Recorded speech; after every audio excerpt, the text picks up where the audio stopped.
Welcome to Zen and the Art of Movies.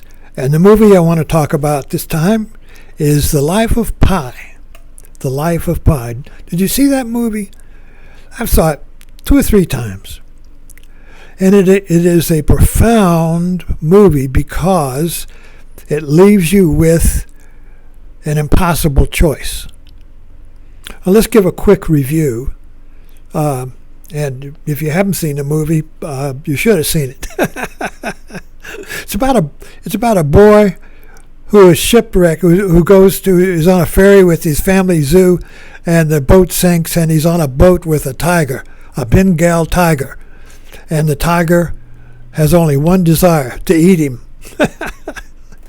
So the whole movie is about how Pi discovers how to live in a boat with a tiger who wants to eat him. Can't leave the boat, can't stay in the boat, can't not do anything. What do you do when nothing you do is any good, and not doing anything is no good either? What do you do? This is the Zen question. This is the Zen fix. All Zen koans leave you at that abyss where nothing you do is any good. Your logical mind doesn't work.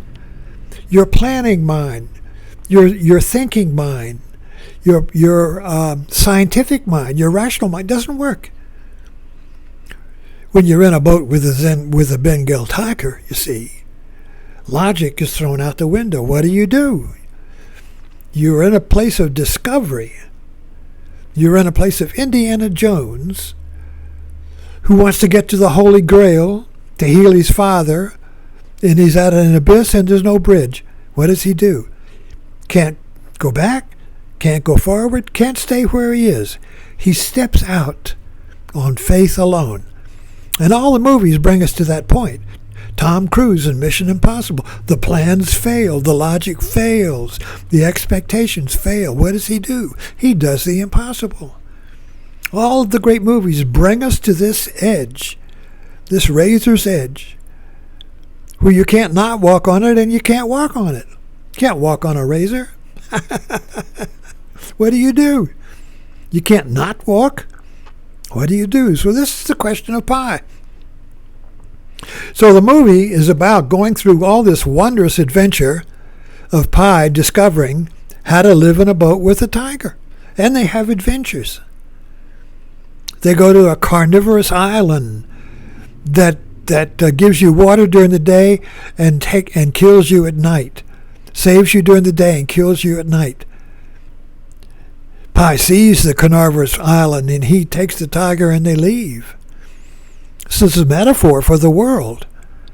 It's a metaphor in Odysseus. Penelope keeps away the suitors by weaving during the day and unraveling during the night. This is the myth of the great mother who gives away during the day, takes away at night, gives you life during the day, gives you death at night. This is the great mother. This is the great myth of the Earth Mother. Gives you life, gives you death. One minute she gives, the next minute she takes away. This is the world. One minute you win the lottery, the next minute you break your leg. One minute you have a beloved, and the next minute you get divorced. One minute you get positive, the next minute it's negative. This is the Carnivorous Island, the world that eats us. How do we live in this world without being eaten? How do we live in this rowboat with a tiger that wants to eat us? Same question. How do I live in the world that wants to eat me? I eat it back. Well, that's what a lot of people do. So MAGA is the liberals that are trying to eat us, so we're going to eat them back. We're going to eat them first. Or the other approach, well, I'll just let myself be eaten. I'll just give up. I'll just surrender. I'll be a wimp. I'll be a pussy and just give up. Or be a MAGA man and eat the world. Fight the world, you see. Fight the world, give up. Are those the two choices? Pi had no choice. He couldn't fight the tiger and he couldn't give up. What does Pi do? He arouses compassion for the tiger. He feeds the tiger. His whole goal is getting food for the tiger. And when they're both starving together, he weeps for the tiger The tiger, Mr. Parker, he calls him, is dying, and Pi is dying. They're starving, and Pi weeps for the tiger. And then the boat lands on the other shore. The tiger gets up and staggers off into the forest, and Pi looks after him, says, Mr. Parker, don't you remember me? Mr. Parker, Mr. Parker. And the tiger just ignores him. The world just ignores him and walks off, you see. The world doesn't give a shit for him. But Pi wakes up, you see. The story begins.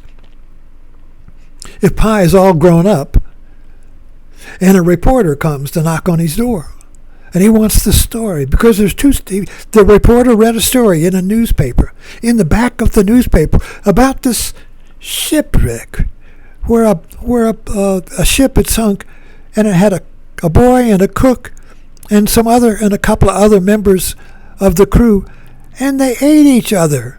They were cannibals, and only the boy survived. What a sordid story that was, you see. It's on the back page of the newspaper, but it was the facts. That was the truth, you see. It was an objective story. So the newspaper man came to see Pi, now grown up, and asked him what was the truth. Was that true? But the boy and the cannibals? And Pi tells him, the grown-up Pi tells him the story of the boy with the tiger. The boy with the tiger. And this wondrous romantic story of liberation and arousing compassion and arousing wonder, you see. But then there was the other viewpoint of the factual, objective story. It was just a boy with a tiger. That was a boy with a cook. Cannibals, that was the real story. This other one's fantasy. This boy with a tiger was a fantasy. It was imagination. But the reader is left, you're left with this. Well, what was the real story? Was it this newspaper story? Or was the movie I just saw? Was the movie I just saw this wondrous movie of the boy with the tiger and the ocean and the fish and the whales, you see, and all of that? Was that a fake? Was that fake? Was that a fantasy? You see, we're caught with the dilemma of the viewpoint. One viewpoint was objective, and that's the world we live in. That's the world we think is real. The objective world is just facts, just things bumping into each other. Bumper cars. That's all the world is. A bunch of bumper cars. Things bumping into things. Doesn't mean anything. But then there was the subjective story.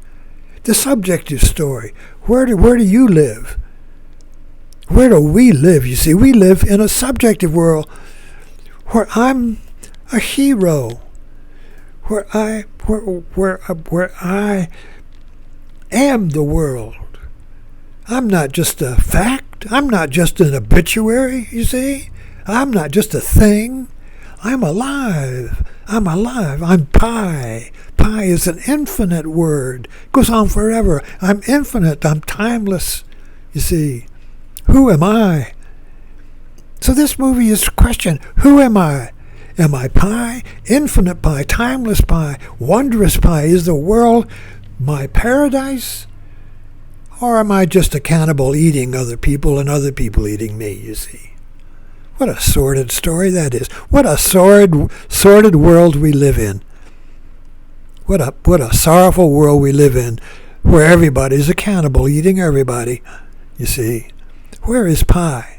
So this movie arouses Pi in you, arouses the true you, arouses your wonder, arouses your compassion. Thanks for dropping in. See you at the next movie.